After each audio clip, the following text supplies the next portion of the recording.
Everyone knows London, Edinburgh, the Cotswolds. But Britain has thousands of places that never make it onto the tourist trail, places where locals go to escape, where history runs deep, and where you won't find crowds fighting for the same photo spot.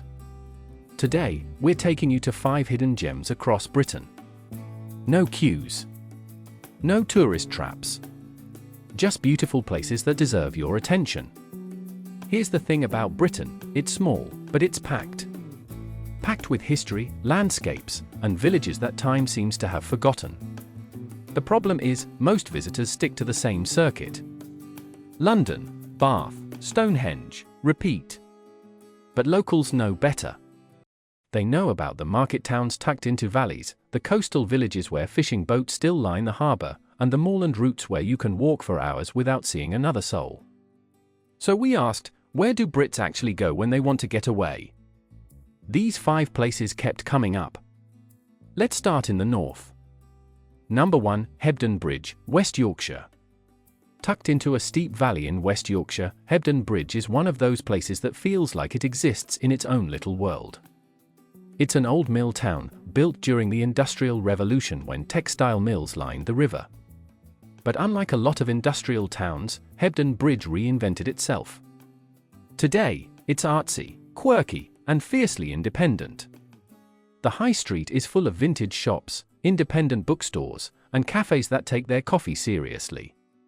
There's a monthly arts market, live music venues tucked into old stone buildings, and the surrounding hills offer some of the best hiking in northern England. What makes it special? It's unpretentious.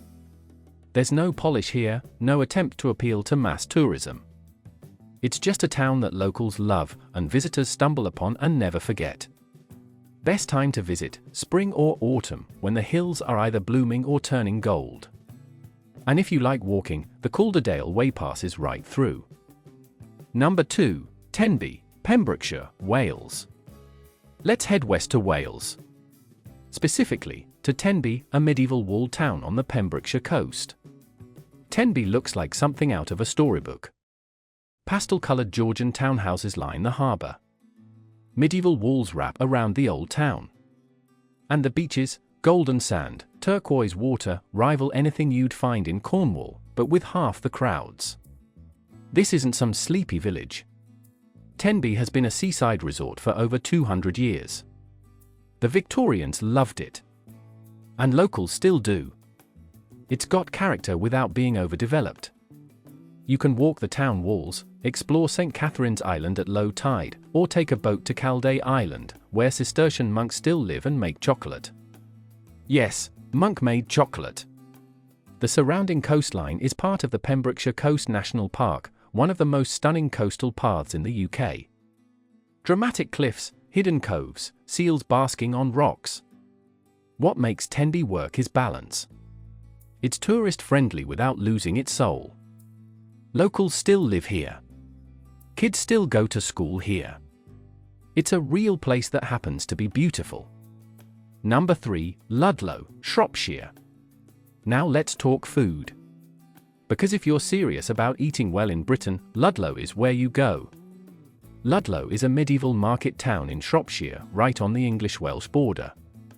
It's small, about 11,000 people.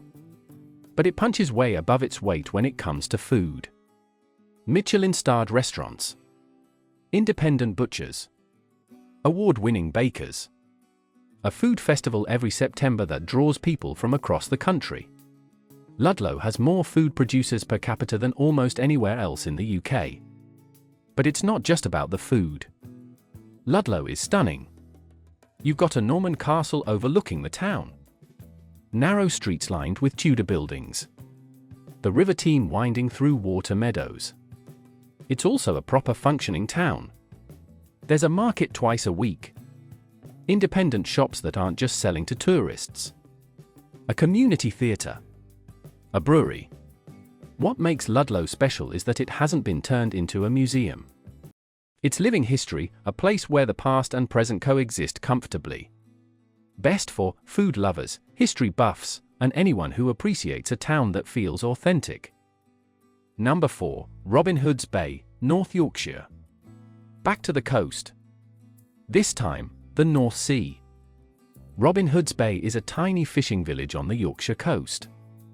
And when I say tiny, I mean it. There are no cars allowed in the old village. The streets are too narrow and steep. You park at the top and walk down.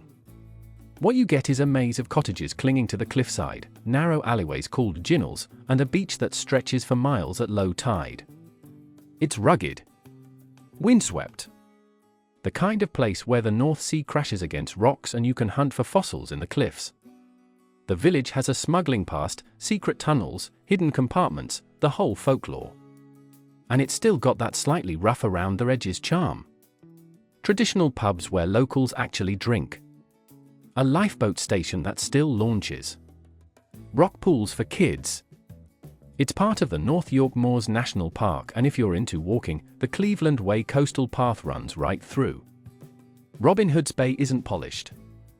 It's not Instagram perfect. But that's exactly why locals love it. It feels real. Honest. A working village that happens to be in one of the most dramatic settings in England. Number 5. Castle Combe, Wiltshire. Our final stop, Castle Combe. And yes, it's picture perfect. Castle Combe is often called the prettiest village in England. And honestly, it's hard to argue. Honey-coloured Cotswold stone cottages. A babbling brook running through the centre.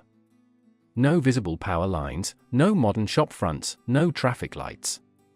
It's been used as a film location countless times: War Horse, Stardust, Dr. Dolittle.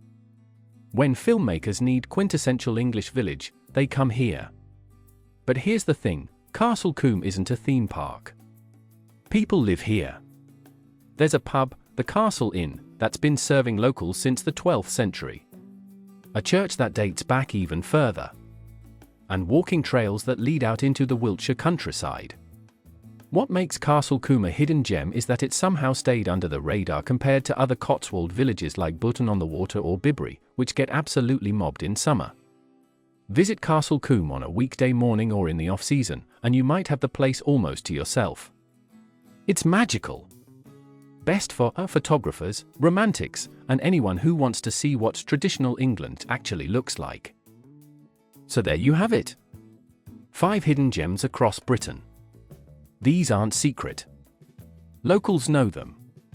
But they're off the main tourist routes, which means they've kept their character. They're real places, lived in and loved. Britain is full of places like this. Thousands of them. You just have to know where to look. If you want more UK travel tips, hidden spots, and the stories behind the places, subscribe. We're just getting started.